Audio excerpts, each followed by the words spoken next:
bonsoir. Merci de nous retrouver sur TV Sud pour le journal de la rédaction. Dans les titres de ce lundi 5 septembre, la rentrée des classes, une nouvelle fois marquée par les coupes dans les budgets de l'éducation nationale. Dans l'académie, 200 postes d'enseignants sont supprimés. Dans les écoles, les parents d'élèves se mobilisent contre les fermetures de classes. C'était le cas ce matin à Montaut, dans le nord de Montpellier, où 40 moutons ont fait leur rentrée. La mobilisation des salariés de Montcigal à Beaucaire. Samedi, ils protestaient contre un projet d'entreprise du groupe de spiritueux Belvédère qui a repris la société en 2007. Du hand, du foot, du rugby et du hockey sur glace. Tous les résultats du week-end sportif sont dans la Minute Sport à la fin de ce journal. Des larmes, des cris et des embrassades, la scène était pratiquement la même devant toutes les écoles de France ce matin. Dans l'académie de Montpellier, près de 480 000 élèves de la maternelle à la terminale sont retournés sur les bancs de l'école. Olivier Michel a suivi la rentrée scolaire à l'école Jean Moulin de Nîmes.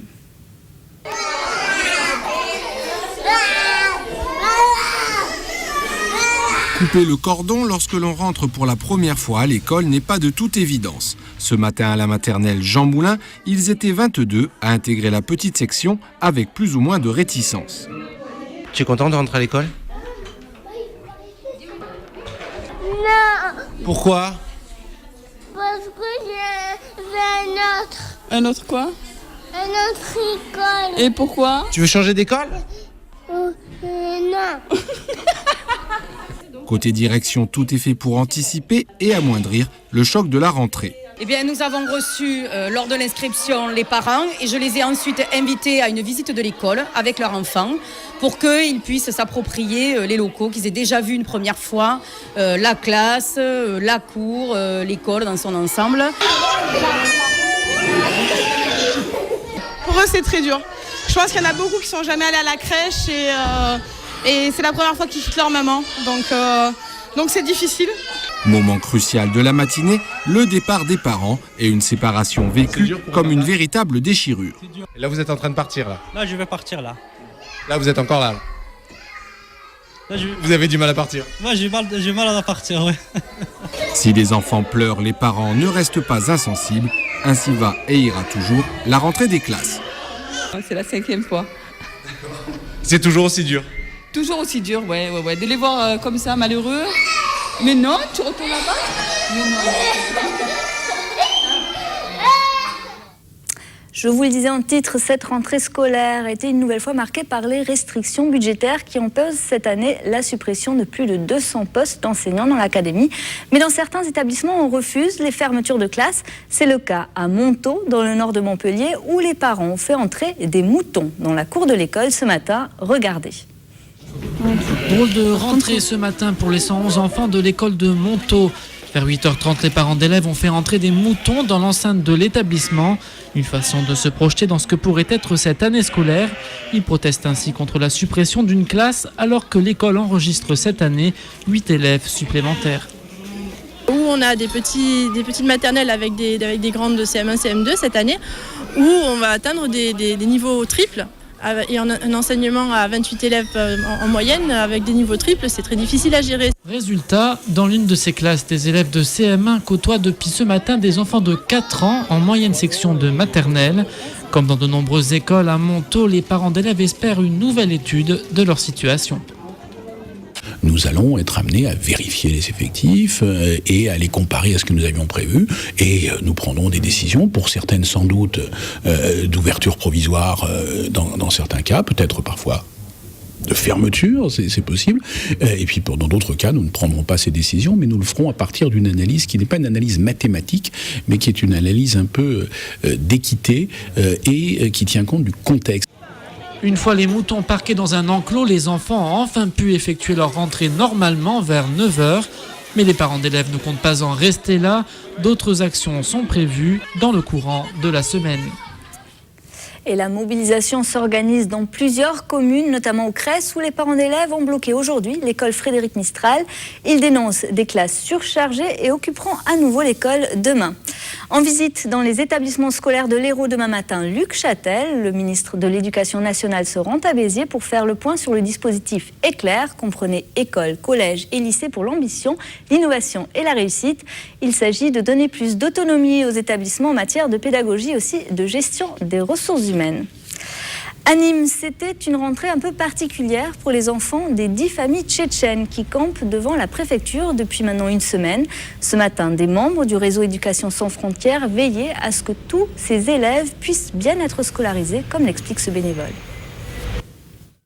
Ce matin, tous les gosses qui pouvaient aller dans les écoles primaires sont rentrés. On leur a fait faire la rentrée normalement.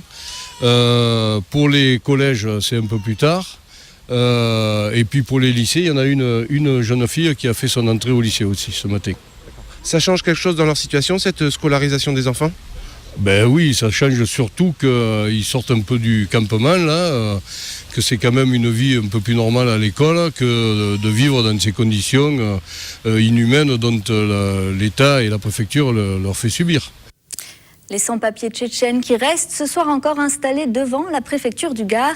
Les associations demandent une régularisation globale des 10 familles. Pour le préfet, chaque situation doit être examinée au cas par cas, d'autant plus que ces sans-papiers avaient déjà épuisé toutes les voies de recours.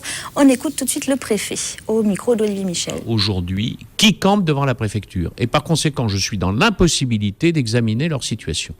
RESF instrumentalise des familles et leurs enfants dans un combat, à mon avis, de nature politique, contre le gouvernement, et me met dans l'incapacité et l'impossibilité d'examiner de façon équilibrée, bienveillante et humanitaire les dossiers qui le méritent.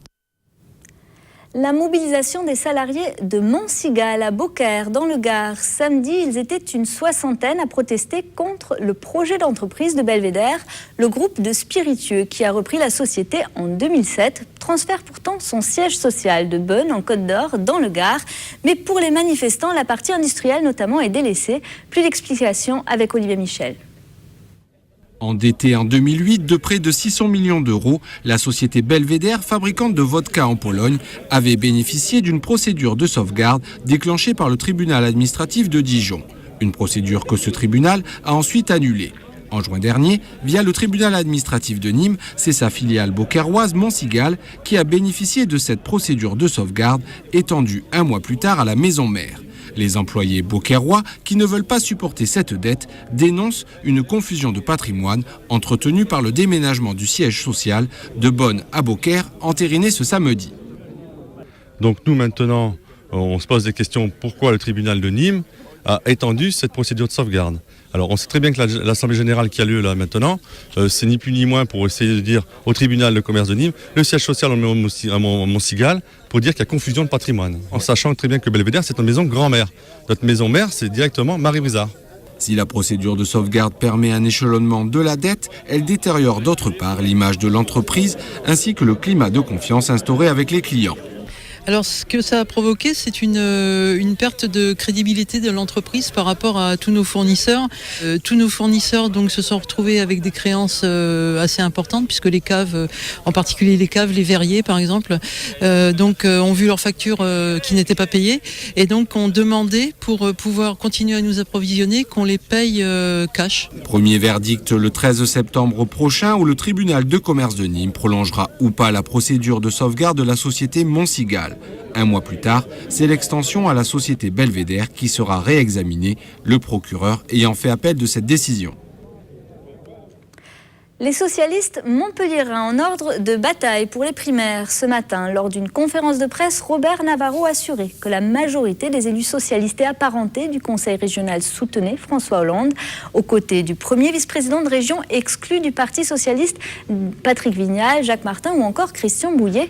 Manquait le président d'agglomération, Jean-Pierre Moore, qui a lui aussi assuré qu'il soutenait François Hollande. On l'écoute au micro de Pierre-Paul Castelli. C'est un choix, je veux dire, qui correspond tout à fait à ma manière de concevoir l'action en politique et que je retrouve très franchement auprès chez François Hollande, à savoir ce sens un peu de l'équité, ce sens de la pondération dans l'appréciation des situations, et le fait d'avoir quand même un regard aussi très réaliste sur la société, avec une très forte volonté en direction de la jeunesse, un côté incontournable de baser l'action politique sur des bases solides, en termes notamment d'une véritable fiscalité, alors qu'en France actuellement on fait du n'importe quoi. C'est aussi la manière d'assurer une relation beaucoup plus claire, beaucoup plus nette, beaucoup plus directe entre le politique et la population, l'habitant, le citoyen, de manière à faire en sorte de faire respirer cette politique-là en la basant sur des fondamentaux, la République, la laïcité, l'équité, mais également avec une grande respiration dont on a grand besoin. Pas de primaire pour l'UMP, du coup cet été a surtout permis aux élus et aux responsables du parti de préparer la campagne présidentielle. On écoute Arnaud Julien de retour de l'université du parti, de l'université d'été du parti. On va s'adresser aux Français pendant que les socialistes parlent entre eux, dans le cadre des primaires. Nous, on va s'adresser aux Français, on va leur demander, venez dans nos permanences, envoyez-nous des mails, appelez-nous pour préparer ensemble le projet présidentiel. Et c'est un moment important puisque ce travail de préparation, eh bien, on le fait sur le terrain pour recueillir les envies des Français en termes de logement, de sécurité, d'économie, où est-ce qu'on peut faire des dépenses, où est-ce qu'on peut investir. Et je crois que c'est important de venir sur le terrain faire ces propositions-là, et ce sera le travail de la Fédération UMP de l'Hérault, d'aller voir aussi les décideurs économiques, universitaires et autres pour justement attendre un petit peu leur volonté et leur désir pour 2012. Retour sur l'actualité sportive maintenant. Olivier Brachard fait le bilan du week-end sportif. Le MHB a battu Chambéry 30-23 en finale du Trophée des Champions. C'était ce week-end à Monaco. Regardez. Patrice Canaillé en vainqueur qui serre la main de l'entraîneur de Chambéry. Le dénouement classique de ce classico du hand français. Lors du Trophée des Champions, Montpellier l'a emporté facilement 30-23 face à Chambéry après avoir éliminé Nantes en demi-finale de ce Final Four de début de saison. Deuxième édition du Trophée des Champions et déjà 2 titres pour le MHB. En rugby, en revanche, deuxième match cette saison en top 14 et toujours pas de victoire du MHR. Pour ses débuts à Dumanoir, le finaliste du dernier championnat s'est incliné lourdement 28-12 face à Brive. Les 2 essais du match sont à l'actif des brivistes. Marienval à la 64e minute, puis l'ancien Montpellierin Jacques Boussuge 2 minutes plus tard.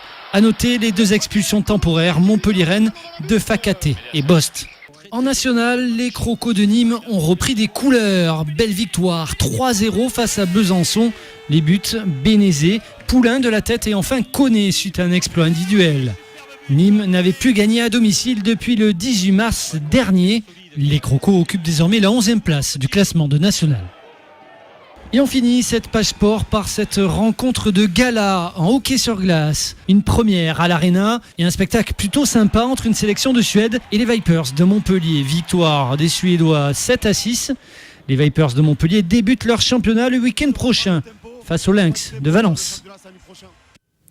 Et voilà, c'est la fin de cette édition. Prochain rendez-vous avec l'actu demain à 12h30 et à 19h30, retrouvez le journal complet des rédactions de Montpellier et de Nîmes. Très belle soirée à tous sur TV Sud.